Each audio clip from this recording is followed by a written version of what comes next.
should send the link to. Let me send the link to me. I'll forward it to someone. Yeah. Okay. So it's live on YouTube now. Marilyn, smile. I'm not liking this whole not smiling vibe. Wow. I should send the link to. Yeah. To me. I'll forward it to someone. Okay. So it's live on YouTube now. Marilyn, smile. Hi, YouTube. Oh, not smiling vibe. Hi, I YouTube. don't hear myself. I should send the link to. Yeah. To me. I'll forward it to someone.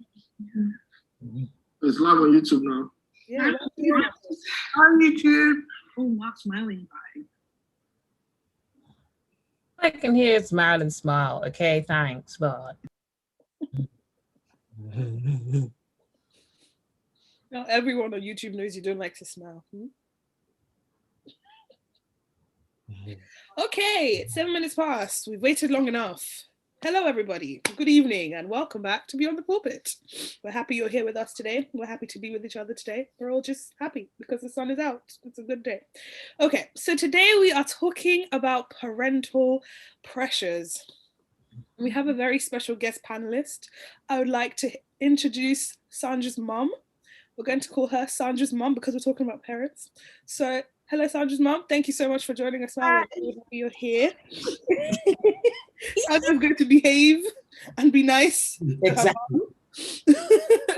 So our topic today, we've been talking about relationships and how we coordinate ourselves, in various relationships. And one of the most important relationships, and we said it in our Instagram post, one of the first relationships that we sort of have to encounter and deal with and learn from and develop from is our parental relationships. But what happens when we start to get older and those relationships start to get strained? What happens when our parents' ideas are no longer our ideas? Or our parents' wants and our wants start to differ, and that starts to cause friction and tension. The conversation isn't just going to be about marriage, obviously, because there's pressures everywhere from parents. It can be about career, it can be about your personal choices. So we really want to hear from you guys, the audience that's listening. We want to hear from your experiences, what you feel, or how any kind of pressures you've dealt with from your parents and how you've managed it, the effects it had on your relationship, etc. But to kick us off, Sandra and Sandra's mom were having a very interesting conversation when we were doing our prep, and it was about passive pressure. So we know sometimes our parents, they get the idea, we're adults, so we can make our decisions ourselves, but sometimes there can still be pressure, or we can still feel pressure. So the term passive pressure came up during the conversation. I don't know what passive pressure is. So I'm going to ask, what is passive pressure and what does it even look like? So to me, I coined the term passive pressure, and the term to me is that pressure that you put on your children, that you're saying, oh, it's your decision, but this is what I would like you to do. It's like, it's a kind of influential pressure and it's not direct, such as you sending me a seminar for singles. That's passive pressure. I mean, it's not needed. Go on, needed. It's not needed. Okay. Is it pressure though, or is she just trying to guide you in the right direction? No. Let's take it back, because what it actually said was is, why am I single? What was the question? Why am I single? Am I doing anything wrong? Where do I start? Why do I need this directly? Why do I need this seminar directly? And I can see on your paper that you actually went to the seminar yourself and loads, Mom. To share with me. Is it my turn? Yeah. Mommy, I want to hear it from your perspective, because I know Sandra can like to, add the extra salt to the story. So Exactly. from you. As usual, as a comedian. Oh, yeah. You see, the reason why I sent that to her is a friend of mine. There's a pastor that was doing single meeting in the church, and they invited professionals to come over. And also, it's for one, because sometimes you think you know everything, but there are times that information is always the key. Information, even if you're looking for a job now, if somebody speaks about that job, or you have spoken to that person about your kind of background in education, that person has said, oh yes, at certain place, they're actually looking for people without qualification.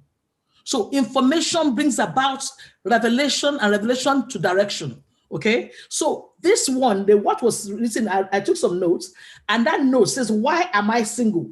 Which is based on three levels. The foundation, because the Bible says it to us. Yeah, if we come about the Bible now, why would Abraham ask the servants to go look for a wife for the son at that particular time? Because he didn't want them to marry from where they were. They want to be married. They wanted to marry from certain place. That was done. Foundation is there. The orientation of a person also. Okay, the orientation, you need to follow that.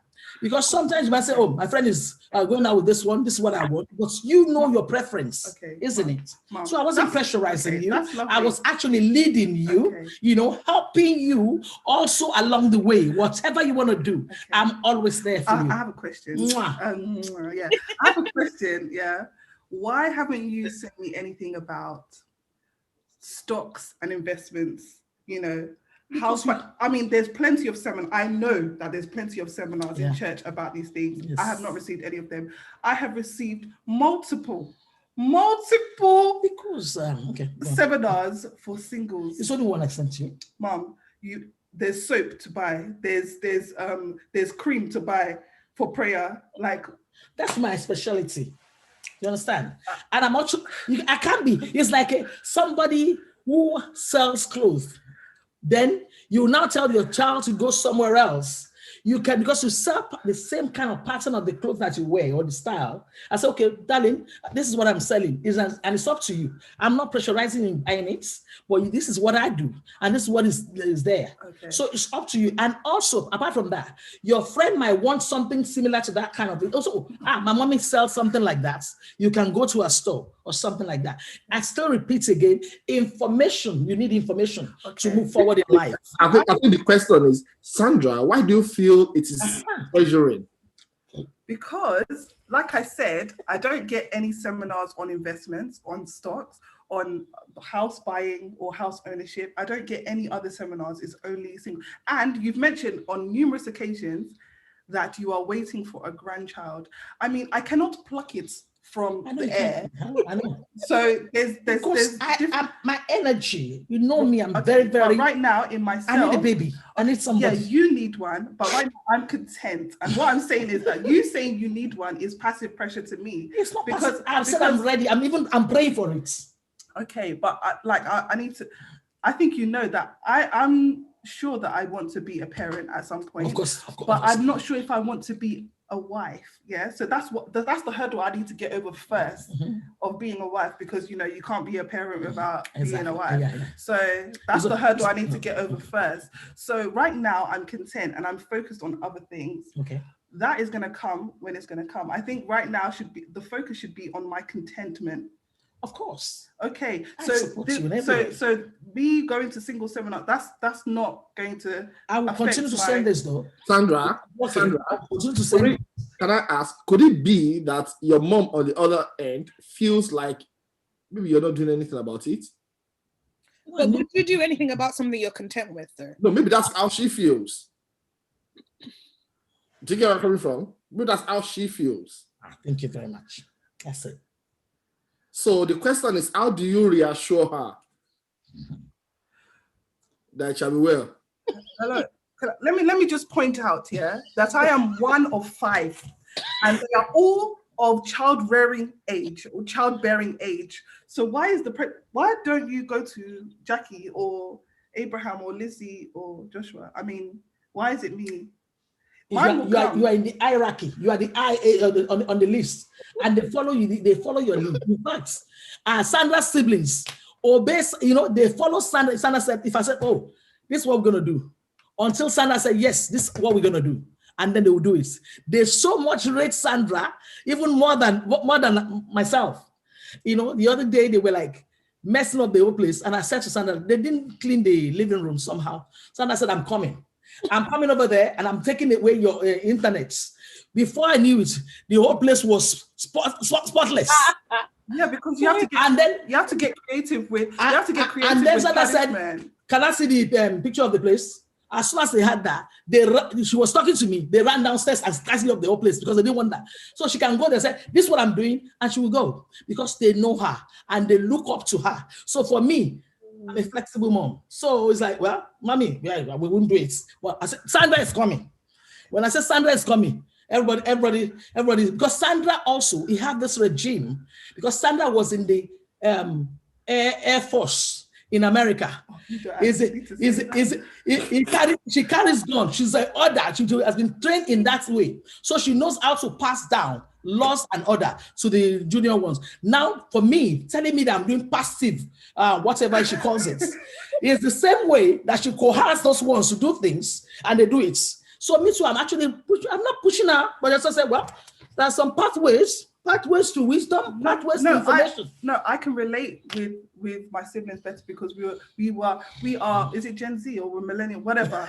We're part of the same. No, you're a millennial, sorry. So it's just like the punishment that you're used to, it doesn't affect them because you naturally need to punish them on their level.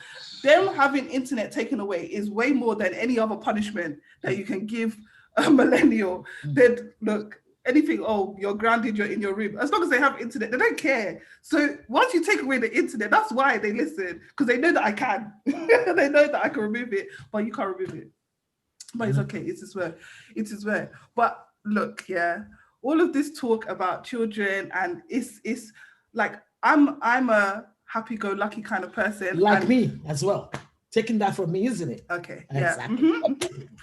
So happy-go-lucky person. Yeah. But if anyone was of a different personality type to me, it would be very heavy to carry every single time. So it is a bit unfair for you to relay your wants and dreams for my life. And I understand that it's for the good of my future. Understand that, but I need to do things in my own time. In your own time also, there's a preparation. Whatever you need to do, they said if the foundation be taken or shaken, what can the righteous do? If you want to go to somewhere, if you want to do something, like for me, I've never been to a job interview without preparing myself. And I've never been to a job interview and they tell me I'm not employed. Oh, Sandra, maybe you should tell your mom ways that you're preparing yourself. Ways that I'm preparing myself? Yeah. Okay. How you position yourself? In terms of commitment, because Mom, I already told you this the other day. Yes, because but say it again. I'm going to say it again. Wants to know. Because we moved around a lot as a child, I didn't actually like put roots down to certain places. Yes. So friendships, relationships, and that are disposable to me because I know that I can build somewhere else. So that's what I'm trying to resolve. And I'm like resolving my attachment theories. There's a lot of things. This is why, like, when it comes to parenthood, it's a scary thing because there's so many things that you can do to your child unknowingly that will affect them in later life. But I don't want to, not that you made mistakes or anything like that, but I don't want to make the same patterns. I don't want to repeat the same patterns for my own children. Okay.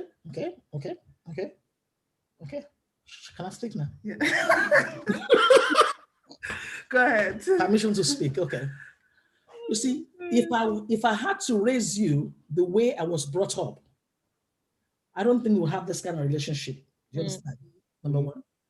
And the other thing is that whatever one wants to do, what is the reason why we set goals? What is the reason why we make a new year, whatever resolution?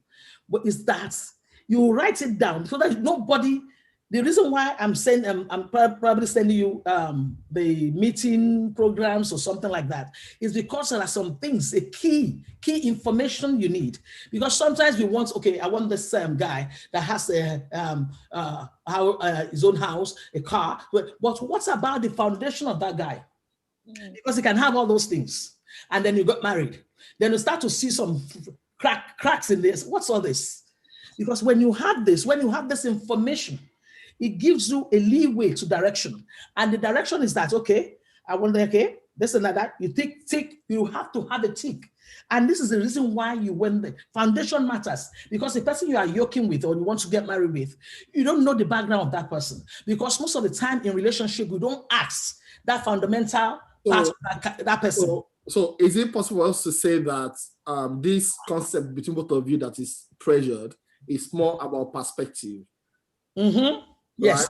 That yes. your mom, the reason why your mom sent it to you is so that you can actually educate yourself in that way. No, but this is interesting because actually, Mom, what I've gathered from today is that you think that I'm not preparing myself. Or you think that maybe there's more I can do to prepare myself. Or maybe you are not communicating to her how you prepare yourself. Do you know what? I think I understand this passive pressure thing because my mom tends to do a similar thing. But now hearing Sandra's mom, I actually understand that. Genuinely, all they're trying to do is give us the information they never had.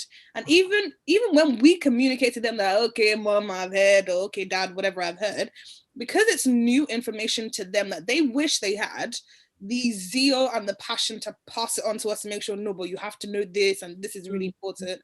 Which you might already know actually, but yeah, even if we already know, but from their perspective, or if I'd known this, maybe I would have made a different choice, made a different decision. So because they don't want us to make their mistakes, or they want things to be different with us, information that we're like, yeah, but this is common sense or common knowledge, they're like, no, you actually have to pay attention to it, you have to listen to it, put more effort into looking at this. And sort of like what Pope said, it's in conversation that they will realize, okay, this child already knows this, or they don't know this, so I can then filter what information I pass on. So I understand, Mom. You understand where you're coming from? I think that the focus needs to be less on the marriage aspect. So I think me preparing myself foundationally, as in myself, as in my foundation, my personality, my characteristics, let's focus on that rather than my marital status, because that actually has nothing to do with my foundation. Okay, can I say? You're talking about your foundation, that your perspective, because you are, even if you are preparing yourself, don't forget that the other person might not prepare himself. They just come in. So now they just come in, you know what you want. But if there is no guidelines and direction, the person will come in the shade that you want that person to come. But there must be underlying cause to that person. There might be some foundation that has been broken or damaged. So that person just needed somebody to lean on. But eventually, whatever they have covered will start to split up, and then to start to affect you. I prepare myself. What's this? Because you did not check those places. You are only doing it on yourself. Don't forget that the other person has to do this pro forma of what they want as well. Because some people, especially in England now, some families, their family are back in Africa. They are here, but they developed, maybe they were born here, or they came from Africa to this place or any country, and then they want to yoke with you. You don't know their background. You don't know what is going on there. But some of them, some people tell that I just want to forget my foundation. I don't want to remember my background. But your background is what makes you today. You cannot close the chapter on that. You can only close the door. But there might be a time when that reflection in another person's life will come about. Then you remember what you have been through, and you want to tell that person about it. So that might bring bad memory that now starts to rob the good thing that you have right now. And then you'll be thinking, you don't want to talk about it. I just don't want to talk about it. Then that will become another friction in that relationship. Okay, like when I was growing up, now my children can tell me, oh, I started my period, I need so.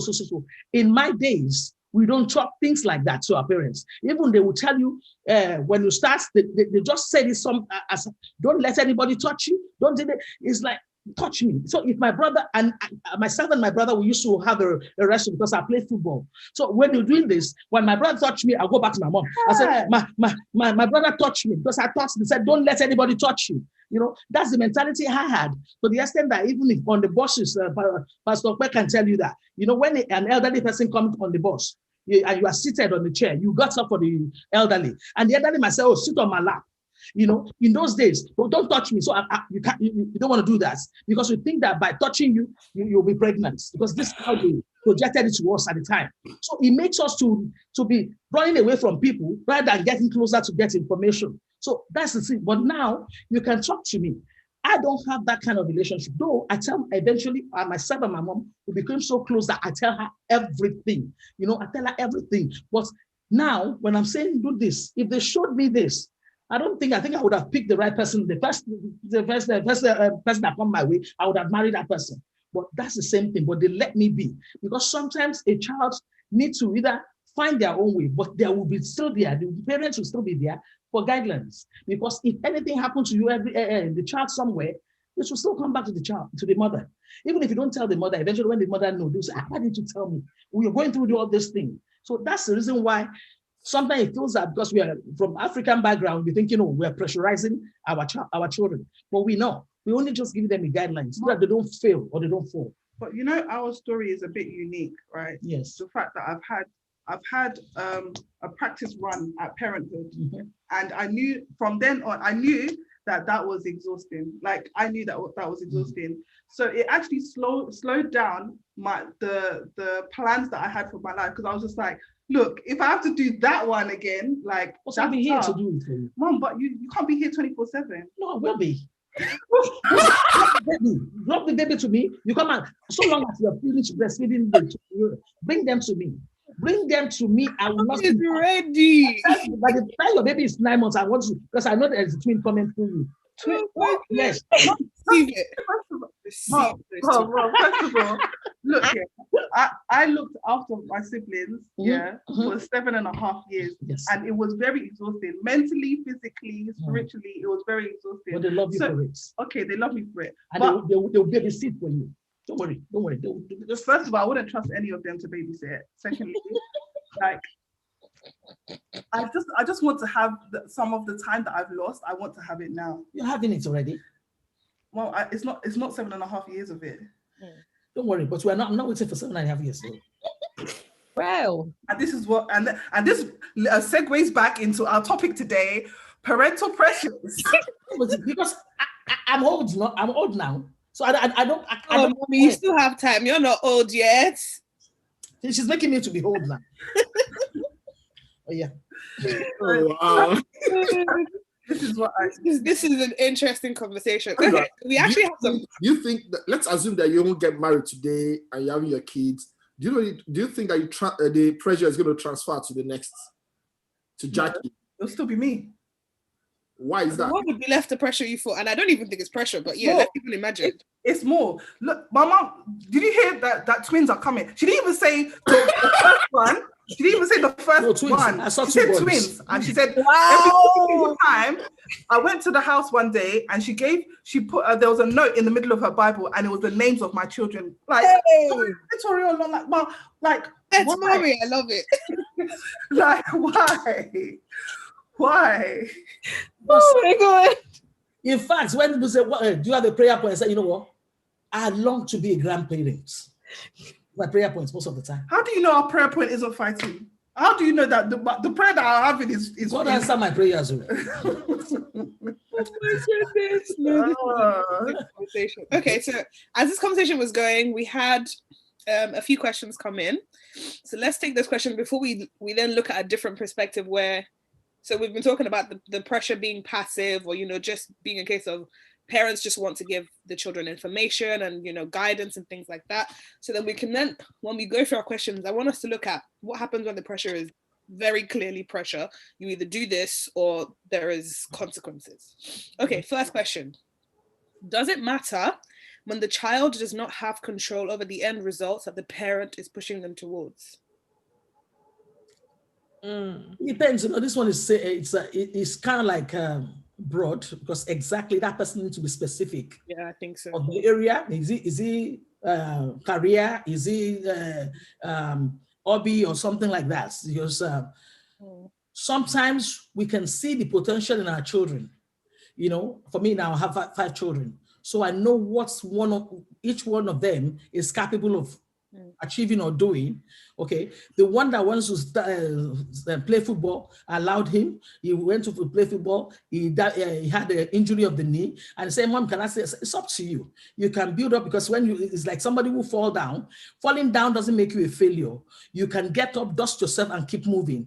But if you know that this is it, you can also, because sometimes we have hobby, but there's one, we have several hobbies, but there is one that is so out there that that, yes, I can do better in this one. Like, if it's like maybe cookery, you want to choose a course, you can say, well, what are you good at? You need to check that out, then come back to me, then I can guide you through that. Or you start one, and if you see that, oh, that's not my way, you can try the other one. There are times you can try several times until you find your footing. Okay, the one that plays the drum, I got him a drum teacher to come to the house. I bought him the sets so they can play it. So I give them that level. Mom, don't go too far, because when I wanted to join the army, you actually dragged me back to the UK. It wasn't me, it was your dad. It wasn't me, it was your dad. Now, I also think that parents generally want the best for their children. Generally, okay, let's say most parents generally want the best for their children. But also, I also know that at times, out of the fact that we want the best for our children, we tend to push them, and we can push them over the edge. So in a situation like that question says, that what about if the person cannot really deliver on what is expected? So for example, if a parent is expecting a level of support from the child, or if the parent is expecting the child to perform at a particular level and the child does not just have the ability, I think communication is very, very important. Right? I think communication is very important, that no matter what, you must find a way of communicating to your parents where the extent of your ability lies. Right? It is when we want to, in fact, stories that I've heard in time past, most people that actually steals, I mean, I'm talking about proper armed robbers. I'm not talking about penny robbers now. I'm talking about proper armed robbers, right? They started doing that because of the push from their parents, right? So it's important for the child to be able to, not the child, all of us should be able to communicate back to our parents where the extent of our ability lies. And even if we cannot speak to our parents directly, I'm so sure there's someone in the family that can get involved or mediate in that wise. As long as the child is not lazy, as long as you are not lazy or you're not slowing down in your own way, you should communicate back the extent to which you can. So Sandra and the mom, for example, have been having this discussion. Thank God it's only live on the internet now. The discussion that they should have had all this time. Right, so they now communicating. I'm sure Sandra understands where her mom is coming a bit more, and the mom too understands where Sandra is a bit more. Communication is important, I think.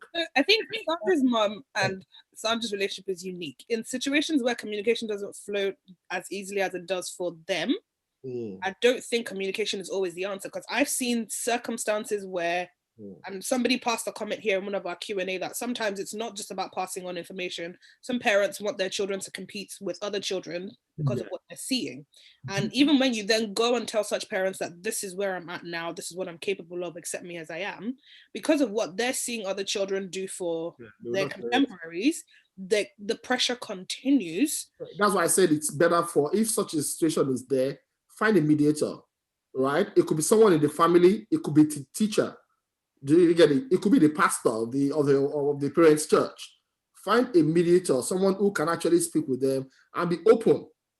And what if that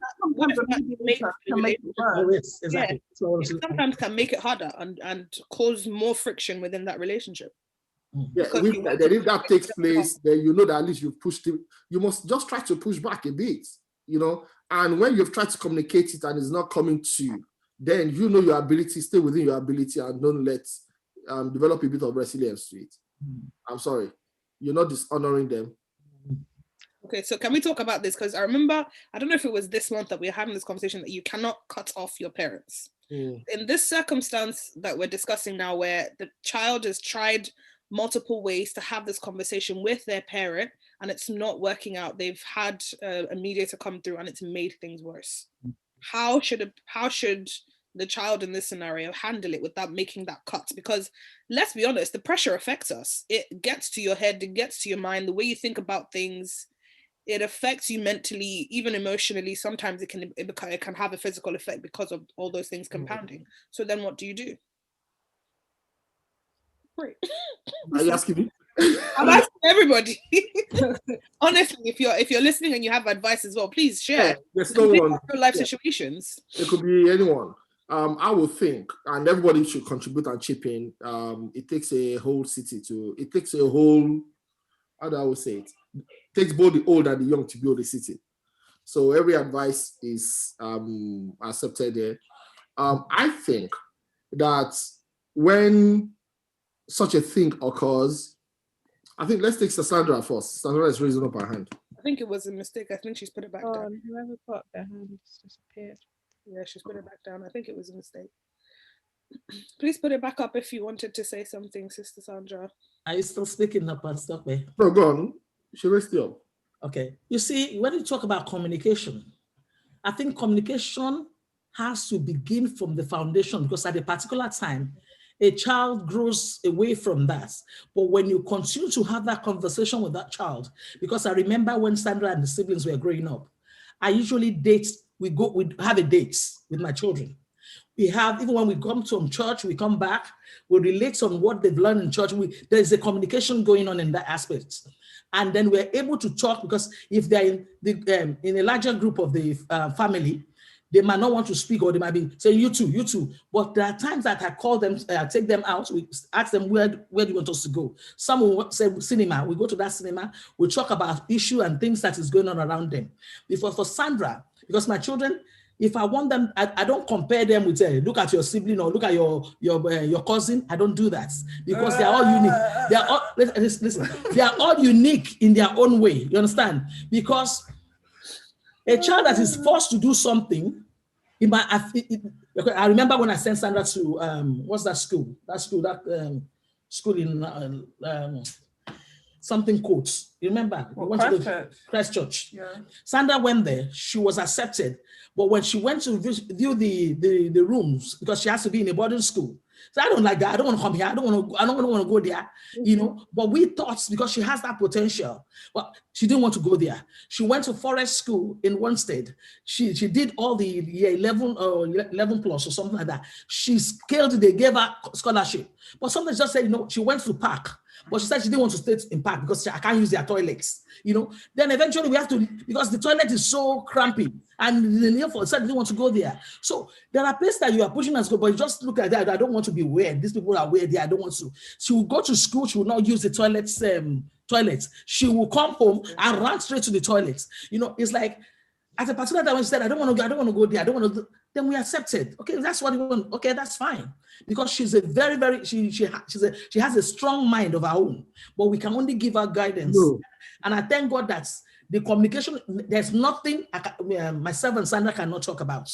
Although at the end of the day, I said, but I think the issue is that there are some parents that do not have that channel of communication with their children. Yeah. How will the child put that in place? That, I think, is the direction, isn't it? Yeah. Yeah. How can the child make daddy or mommy know that, hey, you are pushing it too hard? I think there's several things that we can do now. Thank God for social media now. You can send a message, because if they don't read the letter you wrote to them, you can send a message. Because for me, I write journals. And I know that when I write journals, whatever is here is already on the paper, because the paper is not telling me not to write on it. I can write it all out. And once I write it out, because even if it's my anger or something, if I'm writing it down, it's there. But for a child, if he's going through anything, if he's not able to communicate, then the parents should move towards that child. I say, you okay? Just let them know that you're still here for them. I still love you. Whenever you're ready to talk, I'm here. Mom, think of a situation where you've had to mediate on behalf of your friend and their child. Oh, how did they go about that? How were they trying to communicate with their parent? Mm-hmm. And then when did they realize that actually, no, we need someone else, or this, like the way we're communicating can't go on. We need an alternative. Okay. How did they identify that, and what did you do when you came in to mediate? In mediation with several parents that has issue with their children, it's when the child, because sometimes the parent doesn't know that they have this domineering spirits, and domineering spirit is of witchcraft. I'm telling you this, because it's like, I want it this way. I have a family that I mediate with the children would rather come to me than the mother, because the mother didn't see it. They are my children. I want the better for them. But because you are alive, that's when you can see the betterness. But if you frustrate yourself to die now, would they not continue with their life? So I said to her, okay, I want them to do this. But is that, have you sat down with them and said, this is, what do you want to do? How do you want to go about it? But because you have, it's like some parents are reliving their lives through their children. Mhm. And that's the damage of it all. Because you failed in 1960, but we're not in 1960 anymore. What we have now, what the children have now, what is available to us, we didn't have those things in that time. We have telephone now, so you can only get away. Well, I'm here for you. I told you not to go to the place, but if you want to go, that's okay. If you need me, I'm here. But when I say you have to do it, I'm not going to talk to him. Then you are pushing that child, and at a particular time, the child will not tell you exactly what they are into, and that will be so much detrimental, because that when the news come back to you, you can even give that person heart attack, and it's not the child that caused the heart attack; it is you, because you've been building it up forever. So when they come to me, I tell them, I mediate with them. I talk to the son or to the child, and I talk to the mother. Then the mother, and I'll let the mother know that you look here. You are not, I know that you want the best for your child, but you are not approaching it the right way at all. You are actually putting a wedge and putting this child to go further away from you. And by going away from you, because the child is not only going away from you, it's going away from you with anger. So anybody that child wants to relate to or talk to the problem to, they will now give them ammunition that will damage them at the long run. Okay. Do you, Go. do you think that there's, when it comes, it's easy to build a foundational kind of communication with your child when they're younger, but when it comes to a parent and an adult child right now, do you think that there's a place for compromise when it comes to life choices? So if your parent comes to you and say, do you know what, I think it's time that you have a house right now. I think it's time that you have a house right now. What if it's not between me and you, but like if it's a parent and their adult child, what is the place for compromise? Or can the adult just say, look, mom, I'm going to do, let me just do my life and please respect it? Or is there a place for compromise in those kind of situations? Okay. A compromise, if that's what the mother or the parents are pushing towards, then if they are ready they want you to get your own house, then maybe they will have financial support that they want to give to you. So, okay, maybe you are saving the money. Listen, maybe you are saving money towards getting this thing. Okay, I've just sold my land and I have this money, so I'm giving it to you. So I'm propelling you now that, okay, what you need for the house now is lesser because I've actually given you something towards it. Because you're telling me about long run. And I said, I have this available for you. You can have this. So now that has given you into your pot, it will kind of like make you to now take it on and say, okay, now at least I have half of this thing. And then you can go away and negotiate with the mortgage or whatever. And that's it. Okay, so that's something tangible. What about something that the child doesn't have any control of? So for instance, marriage. Yeah. So no, because you made your answer very clear right now, and I wanted you to say that before I say something that is uncontrollable. Okay. So, if in terms of, okay, where's the compromise? Your parent wants you to get married and have kids, right? And you are not ready. Where's the compromise in that? Like, what? Like, can I actually say, look, I'm putting my foot down. I don't want to do this right now. Okay. Don't push me. I don't want to hear about it. Okay. Nothing. Okay. But it doesn't come to that with us. Oh, I'm just saying. Let's put it out there. One thing, the compromise you need there is that I have spoken my interests. I've spoken my own part of things. It's up to you. Yeah. It's not that I say, okay, you have to. I'm not dragging you and I'm not connecting you or making what do you call it? Matchmaking. But some parents do. Some parents are very, very, very pushy. Some parents do. I've said my mind because you are my child. I can't just say, Sandra, you're right. Sorry, okay, Daddy. I've spoken my mind, and it's up to you. That's why I keep repeating back. You know that we have this free flow of communication. So what I'm saying is that I'm here, whatever. But at least I've made my own points. But it's not that I called you on Monday, Sandra. You don't remember what I told you? I'm not saying all that. So, and I also think that there's a place for respect, right? There's a place that, hey, Sandra, you can get married. The person can get to the parents, and after the discussion, they could get to that point of, okay, you know what, if that's what you want to do, I respect your will. I know you have it in place. I respect what you want to do. Because at times we must protect the relationship. Because when that respect is out of the door, what will happen is that the relationship between the child and the parents starts breaking down gradually. That's when you'll be running from your parents, or I don't want to go to see them because every time I go there, all they're going to talk to me about is marriage. Andra. Okay, so let's put their hand up. Hello, Dee. How are you? Hi, I'm fine. I'm fine, thanks. So Hello, yeah, I just D. wanted. Who's D? Okay, D. Sorry, D. That's your name. Hi, it's my nickname. My family members call me that. So the what I wanted to say is like with my parents, we have a very free flowing style of conversation where we tell each other. I guess if an outsider was looking in, you could almost say it was disrespectful, but I guess we were just very 100. My father, my mother always wanted us to be able to say the truth at home instead before you do something stupid outside. So if I thought something was stupid, I could use the word stupid. My father might give me a side eye, but at least he knew that I thought it was stupid or that particular action was. So anyway, the reason why I wanted to call in is because my mom at one stage still has those feelings, really wanted me to get married.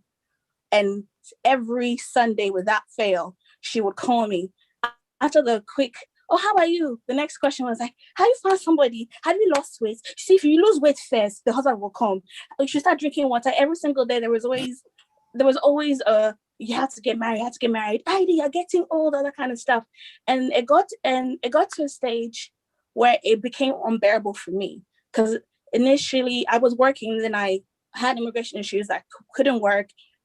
Like things were going wrong. And I just thought, are you serious? I have so many other more important things at this moment in time. And all you care about is, I want to put your child on my back. I got to the stage where I was like, Mom, if you call me one more time to tell me about getting married, I will hang up the phone on you. And she was like, why would you do that? And I remember, I think I was asking her on the street, and I was like, Mom, because right now I can't work. I don't know when my issues are going to be resolved. I don't know where money's coming from. And there's so many more important things, health issues. Why don't you support me on that? If you believe that the God that you serve will give me a husband, that will come in time. My mother did not believe me. She called me the following day and said, hello, how's your child? I was like, Mom, I told you I was going to hang up, and I hung up. And then she called me back and she was like, you do? You hung up on me. I was like, but did I not tell you I was going to do that? Then she was like, it's all right. Up to today, my mom never calls me and asks me directly how my marriage is going. But I know she's praying, because my sisters are calling me like, Mom is fasting this week. But what she just does she's just done it a different way, in a different style. And I know I can still talk to her if there's a guy. She's still open to that, but she now understands my limit, because I got to say to her, I just thought, Mom, it's too much. And I had to be able to say that. But I know some of my cousins can't do that. And what my father used to tell them to do is just write a letter and send it to the parents. At least if you can't vocalize it, write it down somewhere and hand it over to whoever you need to hand it over to, and move away. Anyway, that was it. Thanks. Thank you for sharing. Thanks so much, D, for sharing something so personal. Thank you. Thank you. That's fantastic. Wow. It's true. I think sometimes you do have to just make the boundaries very clear and stick to your guns when your parents aren't trying to hear you. Eventually they will hear No you. blurry line. And Yeah. you know, sometimes it's like there's a disconnect in what they have on their life CV.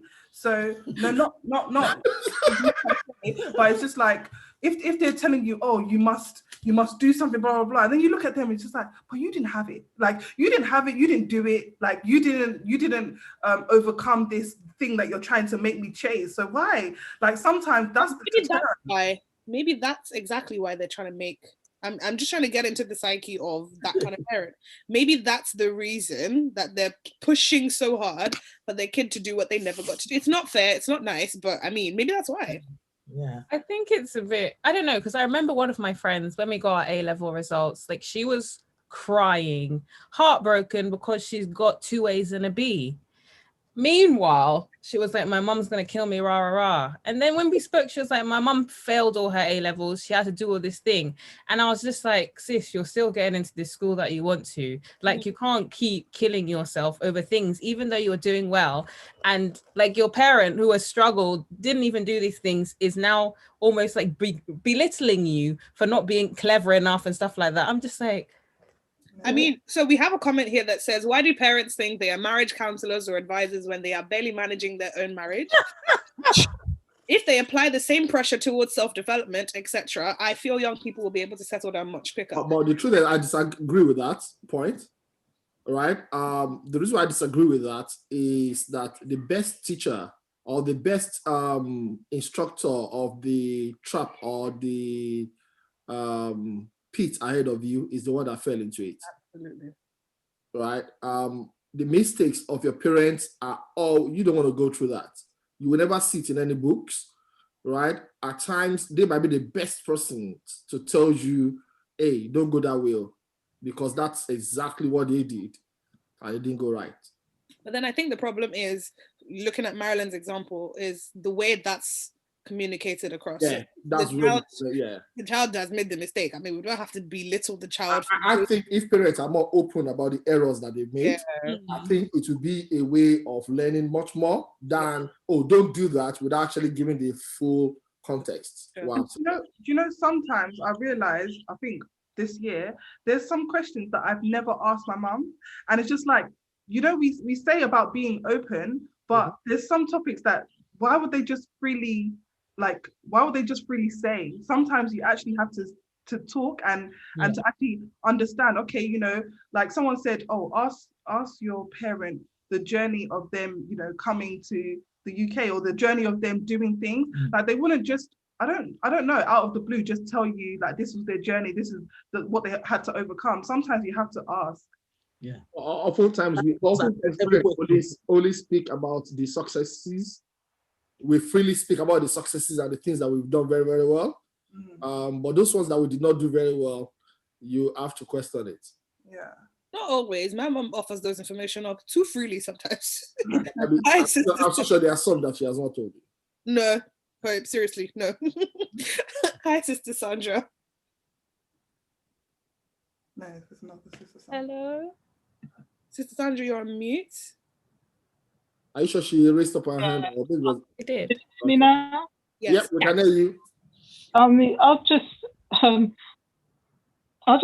think as a parent, it's important to form, you know, a good relationship with your children, and also to so that your children, you know, they can come to you and talk to you rather than go out to strangers. And another thing, as a parent, the worst thing you could ever do is compare your child to someone else's child, because each child is different, and each situation the child is growing up in is different, and you should never ever do that, because I've seen in the past people who have done that, and as time goes on, they have broken relationships with their children. The children don't want to know, because all they know is that when they were growing up, you know, mom was comparing me with my cousin, because my cousin's life is like, oh, you know, they got married, they got this, they got that, and you know, and then your parents saying, oh, well, look at you, why aren't you there? Why aren't you doing these things? No, the child is different, and they have their own character. And I wanted to ask Mum, Sandy's mum, do you feel the pressure to want that, for this urgency for Sandra to get married? Or do you feel that, you know, or do you feel, why is there this urgency? I feel that you seem to have this urgency, oh, she must get married. So you think to allow her time so that eventually that will come about? Well, thank you. Thank you for Very that. good question, Sandra. Why the urgency, ma? Thank you, Sandra. There's no urgency at all, but if she needs to be prepared, and I've communicated my own wants, I mean, or my needs to her, that I need to, because at my age, there's no baby at home. I'm at home. I work from home. So I needed a child. I need a baby around me. I could get a dog. I don't like dog. No. So if that's the case, we can send you all the children in church to be. The department need. Are they? You only have your home. Pastor Pe, you remember even before when you were a youth pastor. Yeah. You know, every summer I do barbecue for the kids, for the young ones. Actually, Sister Sandra is head of. Somebody saying, please, so I need help. That's many volunteers coming through. Send them to my house. Someone has their hands up. Yeah. Oh goodness. So please, my mom needs children. Send I'll be babysitting for Ore. Awesome. I'm ready. Awesome. Thank you so much, panel. It's very fantastic and interesting that the perspectives have really been from the female perspective in terms of pressures. Yes. And I just wanted to share something from a man's view on things. Fair enough, agreed. We may not get the sort of pressure that a lot of our sisters experience, but I wanted to just point something out. We are very observant with regards to how are the women, i.e. potential wives we're looking for, how are they responding to pressure? So you need to know this, my dear sisters, you need to know this. A man is watching how you're responding to your mom. A man is watching how you're responding to the pressure from your dad. Because we are really saying that, oh, if you can speak this way, I better watch it. And this is a truth that no one would tell. We don't really speak on this, but I feel like, especially as, you know, we're all here to speak beyond the pulpit and just understanding that we really need to start sharing these truths so that we start to get things right. Okay, yes, we've got the pressures, but the impacts of how we react to the pressures can mar destiny. So I just wanted to share that perspective on what men are. Thanks so much, Pastor Dave. Now, I was sharing, I don't know where I was married, I was sharing with that, and just corroborating what Pastor Dave was saying, that if you bring a woman, or rather, if you go to your spouse's, your boyfriend or your girlfriend's house, the way he or she is talking or speaking to the parents, it's a reflection of how he's going to deal with your own. Uh-huh. Do you get it? So yeah, so let us all be conscious of that. That people are watching.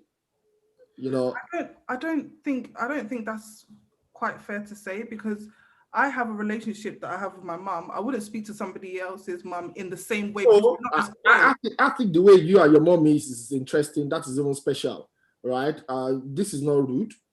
Do you get it? No, I'm just saying, like, so there's a way that you'll speak to your parents, and there's a different way that you'll speak to somebody else's. Yeah, parents. but the thing there is this: you can never respect anybody above your parents. Yes. Okay. So do you get where I'm coming from? So regardless, your parents are the bench, are the standard. Every other person is going to be below them. There's respect and there's communication styles, and I think people are different in that aspect, because I wouldn't say, you know, somebody that is quite firm with their parents does not respect them. I wouldn't say that. In the African setting of which most of us in this we are from, right? Both of them are mutually Interchangeable. yeah. I think also, anyway, we're gonna get into in-laws and things like that, and that's kind of different. Is there still hands up? Yeah, somebody else. Questions. We have a lot of questions though. And we've got a lot of questions, yeah. So let's take the hands up and then we'll go through the questions. I think it's going to be a longer session today. I hope you guys Hey, Pastor Susan. Pastor Suzanne. Pastor Okpe, please. We are pleased to welcome your GONS. Pastor Okpe, mind your language. All right, Gio.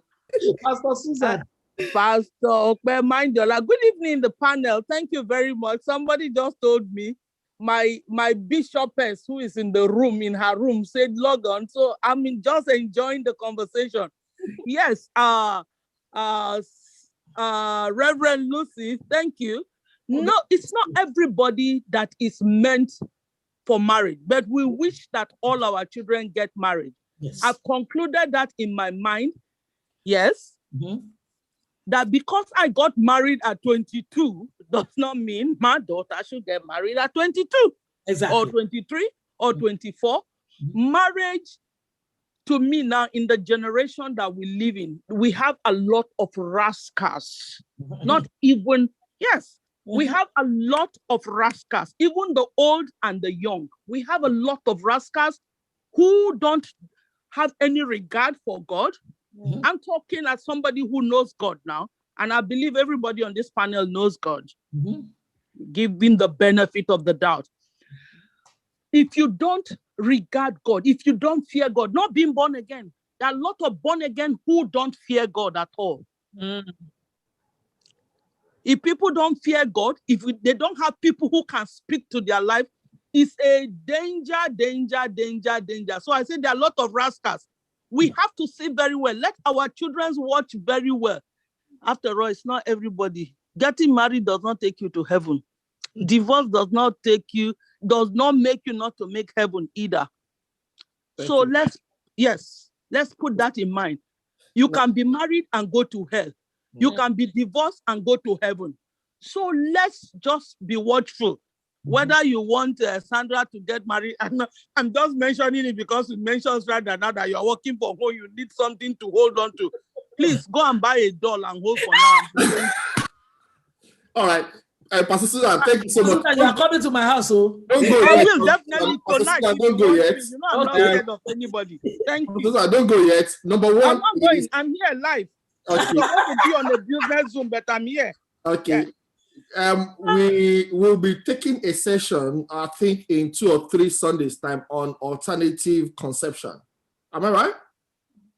I think we have something like that lined up. Something like that. Right? Because we also recognize the fact that Susan is saying that it's not everyone that's going to get married, right? But yeah, they might want babies. What is the biblical position on that? We're going to be talking about that at some point. No, I'm not saying go and have baby out of marriage. No, I didn't say that. We'll look at that. Now, Pastor Susan, I like the contribution that you made, but your daughter just put a comment in the wait. Why does she always tell me at your age I was in my husband's house?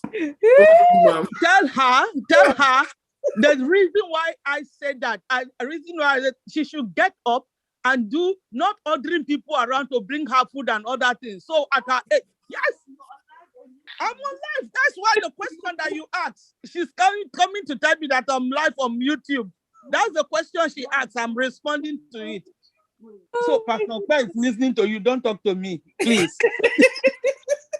Pastor Pei, let's get on. It's a reason I appreciate you now. Hanky-panky in this game. And Let it be for the world. Let the world hear it. No hanky-panky. Just be real. Just be real so that God knows who you are. Thank you. Thank you so much. Let's celebrate Pastor Susan, everyone. Well done, man. Thank you. Thank you. Hey. What's that? Oh my God. All right. Session. Hi, Dibby. How are you? Over to you, sir. Tell us what's on your mind. Wow. Thank you. The picture. I think it's just a follow-up from what Pastor Dej said in regards to the pressure. Of course, it differs when it comes to from a woman's perspective and from a man's perspective. What I have, in terms of parental pressure and such like that, from my side, I remember from a very young age, my father was always telling me, Dibby, you have to be an engineer. This is 6. You have to be an engineer, nothing else. Engineer, engineer, engineer, engineer. That was all that was coming out. He was a seismologist. It was like, you have to be an engineer. There's nothing else. It's a great thing. It's a great career. My mom was like, look, you have to stop putting pressure on this boy. I was 7, by the way. You have to be an engineer. So he would go to the rig for like 3 months, return, and he would tell me all of these things. All that he has done, everything. Oh, I did this, I did that, I went on the boat. You need to become an engineer. I'm like, I'm not 10 yet. Help me. My mom's like, look, just stop putting too much pressure on him, because, again, I think with my mom, they're amazing people, but with my mom, she's a bit lax, but serious. He's a bit like, okay, becoming an engineer, blah, blah, blah, and all of that. So there's a bit of pressure. And when it comes to, probably from an academic perspective, And from the girls, I'm not speaking for all women. I'm not speaking for all women. Just like some of them are mostly, when are you gonna get married? I need to carry my child. This is another thing that my mother has actually caused between her and my sister. My sister barely speaks to my mom, in that she's like, whenever my mom calls, she would like to ask my sister, okay, how's your boyfriend? Do you have a boyfriend? Has he proposed? Where is he? And such like that. And my sister's literally had enough of it. You know, so there's a bit of pressure on both sides. It's different, but from a guy's, sorry, go on. I want to ask, because we have been focusing on the female perspective for quite a while. I want to ask, how did you process the pressure as a man? What, like, apart from academic, what other pressures were there? Was there financial pressures? Was there anything else? And how did you process it? How did you communicate to your parents, or, you know, how did it pan out for you? For a while, actually, I just thought, okay, he wants me to become an engineer, and I became an engineer. There was no questioning him. There was no questioning it. Become an engineer, I became an engineer. That was it. Okay, so will you think that the pressure from our fathers relates more to us achieving, while the pressure from our mothers relates more to family, raising a family? Yes. Yeah. Let me ask you a question before you answer that. Go on. Does your mom ever put pressure on you regarding family? No. Interesting. No. He's like, as long as the woman I bring home loves her, it's fine. But that's literally all. Is the girl you're dating, is she a nice lady? Okay, good. My dad is become, do something for yourself. Find that, background, get that, solidify yourself, then find a woman. Thank you, Mark. Thank you, sir. Thank you, sir. I think we need another session that focuses on the male pressures, because that's interesting to me. I didn't. Do you know, you need to understand, female, the mothers might not pressurize the guy, the boy child, because a man can have kids when it's 56, 60, whenever they want to. Even we have some fathers that they are grandparents, but they are still marrying young people around them. But for the women, because even the society put pressure on the female, they will tell you at certain age, if you don't have your children before so thing, then they will start to do different kinds of tests on you while you're pregnant. So because of spinal bifida, all this thing, the pressure is there also. And we thank God for IVF and things now that has actually, because in those days, they don't have such a thing as that. So I think that's one of the reasons why female are being pressurized. Interesting. Okay, so we've got quite a few questions, and I'm sure they will spur us into multiple discussions. So let's start going through them. First question: how do you establish your independence? I think pressure or perceived pressure is a result of the clash of independence from the child's perspective and dominance from the parents. So how does one go about establishing your independence? Honestly, the easiest way that allows for peace the most, right, is start earning your money and then start living by yourself. Yeah, agreed. That's the easiest way. And the not severance, but the separation between, there are some families that their value is that, you leave my house to your husband's house or to your wife's house. That is a special case, because that separation requires a lot of wisdom, right? A lot of communication and prayers. But the easiest way to have your independence is to start earning your money. And even if it's one room that you're renting somewhere, Jesus is Lord. And don't call home for money as much as exactly. But Pastor, you're talking about now. You remember back home, you have to be in your parents' house until you are able to live by yourself. But my independence came when I had to go to university. Because then I don't have, even when we have holiday, I don't come back home. I was around with friends because I know the pressure at home. So, and from there, you are able to develop yourself. So when you go home now, mommy, I'm not coming, I'm doing it, you are able to talk, because while you are still under the roof of your parents, you can't tell them otherwise. They say, you come back late, I lock you out.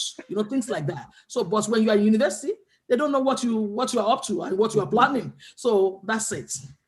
That's another way of okay. Our next question, and I don't know that we should answer this live because I think this is a counseling level question, but what's your opinion if your child and potential spouse are genotype AS, considering there's much more enhancements in medical technology?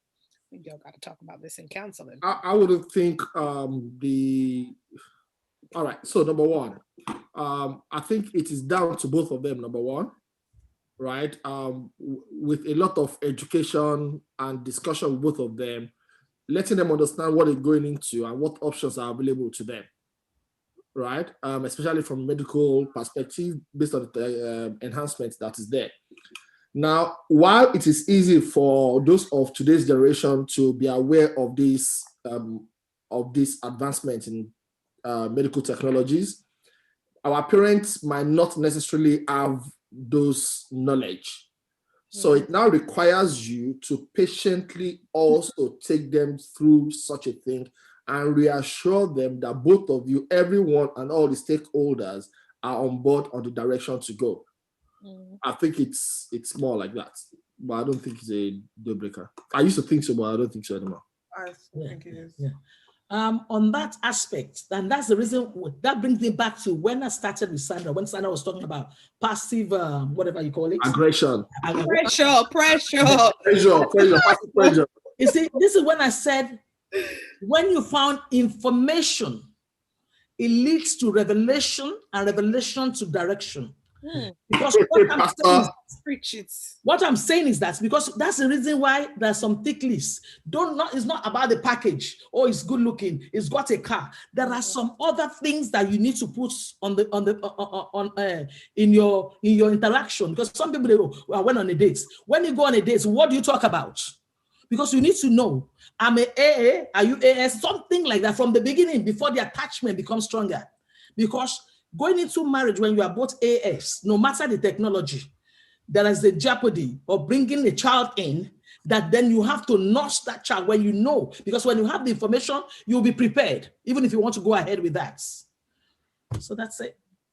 I just say I should add that to it.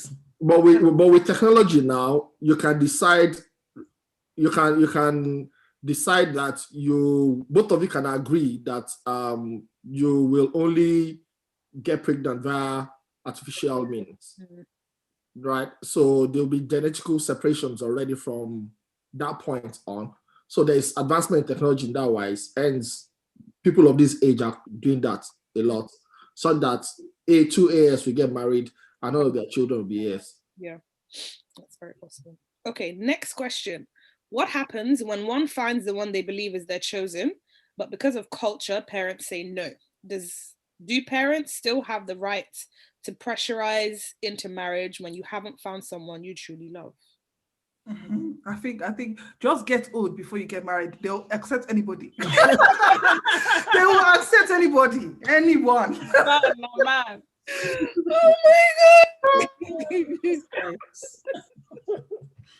Oh my God.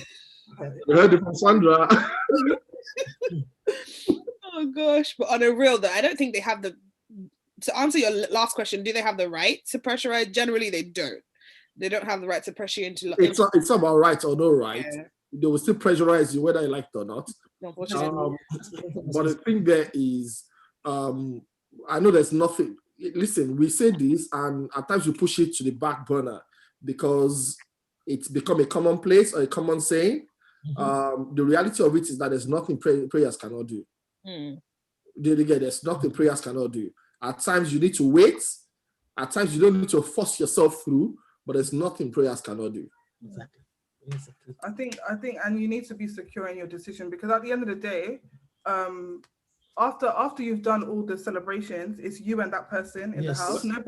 Nobody's going to be wiping your tears or like experiencing your joys with you, like in that space. So you have to be wise. There's a saying I say to that apart from the honeymoon, there's still period, the corridor of hormones in the you have to get yourself guarded and prepared.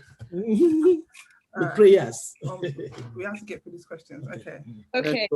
Next one. Where does pressure from parents stop? I.e., first when you marry, then when you have child, then when's the next child? Listen, this pressure thing, let us just be straight with ourselves, right? It's a cycle. Your parents are pressurizing you in everything. You are going to do the same thing to your children, and your children are going to do the same thing to your children's children. No, it might be break the cycle, though. Listen, it might be in different ways, but Yeah. you will always do it. It might be different ways and different magnitude, but you will always do it. I think what we're now seeing from, and thank God Sandra's mom is here, what we're seeing is that sometimes it's not always pressure. Sometimes they're just giving us information, telling us from their own mistakes, trying to help guide us. So sometimes when we get married, because there is information leads to revelation leads to Hold on. While we were talking about everything, my sister texted me, please take your time because I'm not dropping babies until you have two. So please, I'm not ready. Take your time. That's what my sister messaged me. Oh my God. You see how pressure can just drip Okay. into the rest. Okay. Don't break the mom's heart. Don't worry, man. We'll bring children to you from church. Definitely, I know. Don't worry, give them. I'm praying. Don't worry, mommy. There's anything prayer cannot change. Yes, so prayer is the key. Next question. It's the parents' responsibility. I'm not sure if this is a question or comment. It's the parents' responsibility to build and encourage a comfortable line of communication with their child, to help and teach their child. Communication benefits everyone. Unfortunately, some people just have children to tick the boxes of life and use their children as tools of competition with their friends and family members, mini soldiers who must obey their orders. True. Yeah. I think the older you get, if your parent hasn't done that, then it's on you to start bridging that gap. If not, they'll keep pushing it. And like we heard earlier, if unfortunately your parents fall into that category and are not listening, you can get a mediator, or you can just put very strict boundaries in place. A child who is an adult and does his or her own thing and does not respect or regard you as the parent, what do you do? This is from a parent's perspective now. A child who is an adult and chooses to do his or her own thing but does not respect or have regard for you, what do you do? I think there's still room for our parents to, no matter how much of adults we want to be, our parents can still call us in line. So I think the parent just needs to call that child into, and like Sandra's mom says, she still has every right to share her opinion and what she wants to her child. It's not grounds for disrespect or dishonor. Let me also say this from, if you look at the way the scriptures is written and our encounter with God, God in the beginning wanted us to do things his way, right? And it appeared, that is the Israelite now, it appeared that God, no matter the law that God put in place, no matter the things that he said, right, the Israelites would just do whatever it is that they want. They had no regard for God, right? But when Jesus Christ came and not stopped the law, but more or less elevated love above the law, I think there was a change in humanity. That's why you and I go to church every day, keep seeking Jesus, want to know more of Jesus, want to know more about God. I think if we try as parents, if we try to exalt love above the law, above whether you have respect or you are doing what I want or not, the Bible says law covers a multitude of errors. If we are able to move our eyes from the errors at times and see that person as a child, I think that might start to change the person's heart a bit. I heard of a story. I'm not sure whether it's true or not, but it's a story I heard. It made sense and I believe it, right? Concerning Benny Hinn, that Benny Hinn's daughter was virtually on the contrary side of what Benny Hinn does. Benny Hinn being a serious televangelist. The daughter, every time Benny Hinn will try to encourage the daughter to come to church, the daughter's response is always, I will come to your church if you follow me to club, right? That one day Benny Hinn had to leave everything that he was doing and follow the daughter to club, right? It was at the club that the daughter broke down. I was like, oh, if my father will sacrifice everything that he is outside for my sake, then I'd rather just do that, right? I think if we exalt love above the law, it always works. I'll just say something to that. Yes, You know, respect begets respect. When you talk to a child with respect, you are training that child to respond with respect. You cannot say, "You stupid idiots, you have to do this, you have to do that. Your father," or you start to say things that is detrimental to the child. So obviously, when you are talking, you can see some children, as young as they are, you see them rolling their eyes if their parents are talking about, "Okay, here we go," then that child knows that your life, because I'm telling my child now, go and drive a car. You need to drive a car. Do I myself drive a car? And at my child's age, at that age, did I have a car? There are things how we can balance something. And when a child is sulking, you don't need to continue. Give that child space, because sometimes you have given that child too much information and whatever insults, and he has to process that thing at the time. So when that time comes, you can go to that child and say, "Are you still sulking? Can we still talk about it? I'm only trying." Then explain yourself to that child. And if the child continues, then you have to go in the place of prayer, because maybe that child has an influence from outside that is actually doing that, to teaching that child the way of disobedience in the household. Thank you, Ma. Okay, next question. Relating to positive outcomes only, is there good pressure and bad pressure, and how can you distinguish? I think you can distinguish between good and bad pressure by the intention. So if you know your parents well, or if the intention is clear, like we said earlier, some it's just to show off or just because of what they're seeing outside, and others is genuinely because they care, they want to protect you. Those are some of the ways I also think that every bad pressure starts from a good place. It is when we don't know when to stop that it becomes bad pressure. They get it. I think they start with good intentions. It's just that when we don't know when to stop, it can push the other person over the edge. Okay, so I think this was in relation to the comment that was made about men are watching how women respond to pressure. The comment here says women are also watching. Yeah, 100%. Yeah, I always tell my women that. Yeah, when you go and see how the guy talks to the mother or the father, he's going to treat your mother and father like that. Yeah, it's as simple as that. It's both ways. Okay, some people have had very strained, super respectful or fearful relationships with their parents and elders in the family, and that is why they know or are used to it. It's not right for someone with that background to view others who have naturally friendly, playful, and respectful relationships with their parents as not respectful enough. It's not very fair. Fair enough. Okay. Most of these pressures for male or females are usually Afrocentric, combined with the idea that when you go against your parents' wishes, it's going against God. Oh, woo. Why is the same message or pressure not witnessed in a typical European setting? My brother or sister, because we're Africans. Simple. I don't know. I think some European settings still have the same pressure. I think. At times we compare our culture with European culture, and every time you do that, you've missed a big part of what makes your value, right? This concept of family that most of us on this platform will have is predominantly African or Caribbean background, or based on those two cultures.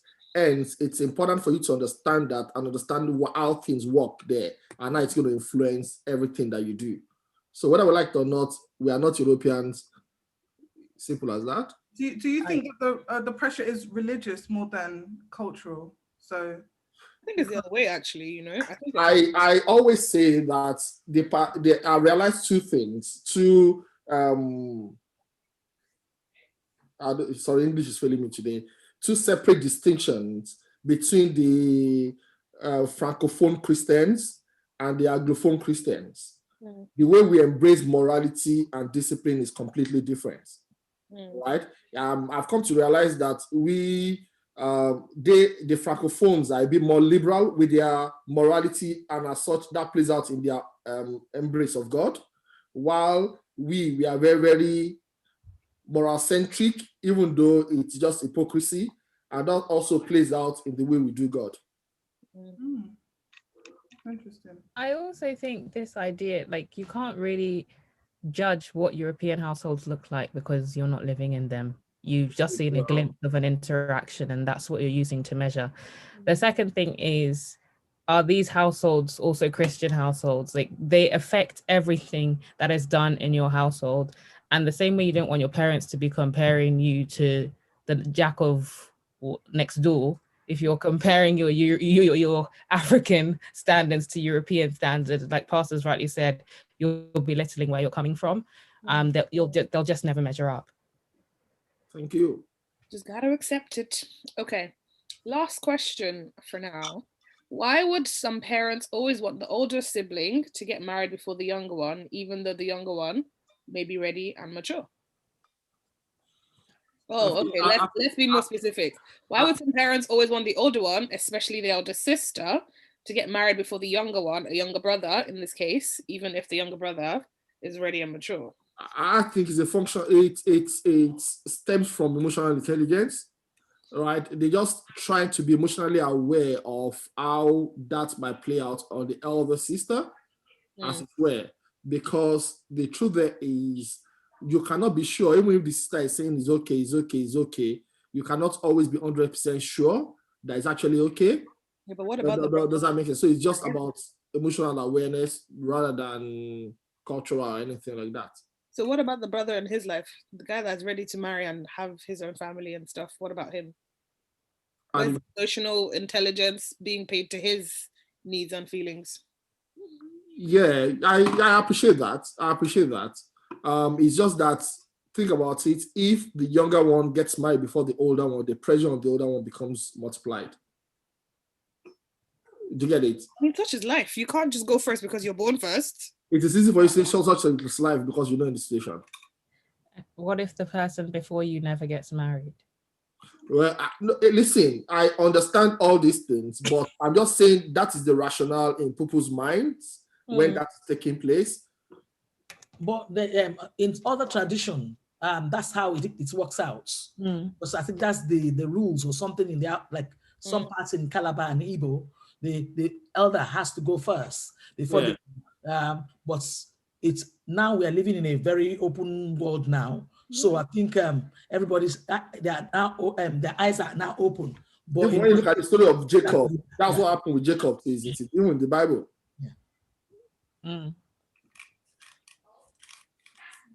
That's how it ended up having 2 wives.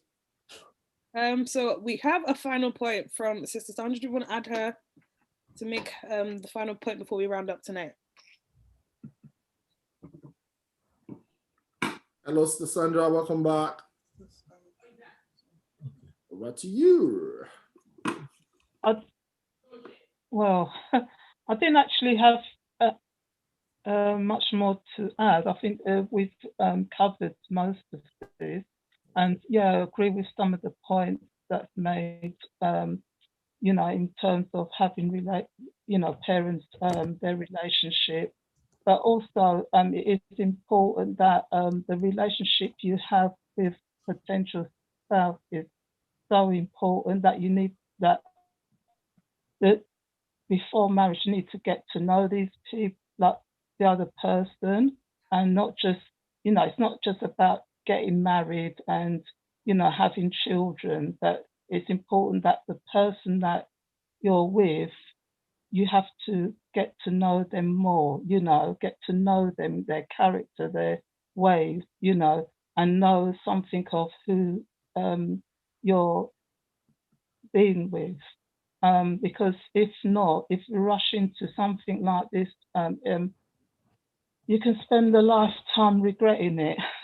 So, yes. And also for pressures, well, I think times have changed, and parents have to acknowledge that if you're bringing your child up in Europe or in that part of the world, that things are slightly different. And I believe that also that the Europeans, they probably have the same. It's just that it's slightly different because of their culture. So that's it. Thanks so much, Sandra. Thank you. Thank you, Sister Sandra. Thank you, everyone that's contributed, shared your experience, sent a question, sent a comment. this is a great session. Before we round up, any final comments from our panelists?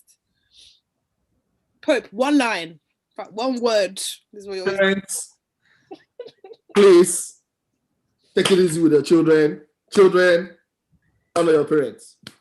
Thank you. Marilyn. I'm cool. I don't have anything to add. Okay, Sandra. Please, everyone, if you have any spare children, give them to my mother. Oh my gosh. Oh my God. And finally, Mummy, any last comments from you? Whatever we do, we should apply wisdom. The wisdom that is from above. Everyone has their own opinion. But when you are happy and peaceful with your decision, that you are not just saying it on the front line. It's something, I might say something to you now openly, but I go into my bedroom and I start to reflect and be miserable. It is better to let your yes be yes, your no be no.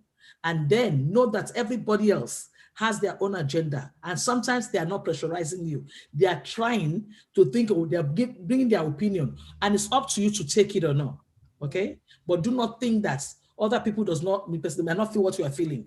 But sometimes they are helping you, or they are thinking, oh, I'm supporting this person. So don't take everybody as your enemy. There's a saying I normally say, I said, no man is my teacher. No man is my enemy. No man is my friend, but every man is my teacher.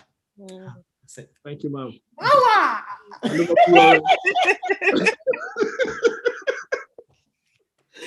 I'll be Oh, thank you so much, everyone. So we'll be back again 5 o'clock next week, and we're talking about still honoring our parents.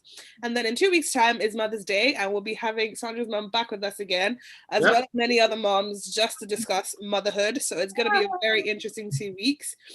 So stay tuned. Follow us on Instagram to know more about what we've got planned or what we've got coming up. But thank you, everyone, for your time this evening. Thank you, everyone. Thank you. Thank you, Reverend Lucy. Thank you, Pastor Susan. Thank you, everyone that joined. God bless you all. Have a wonderful week.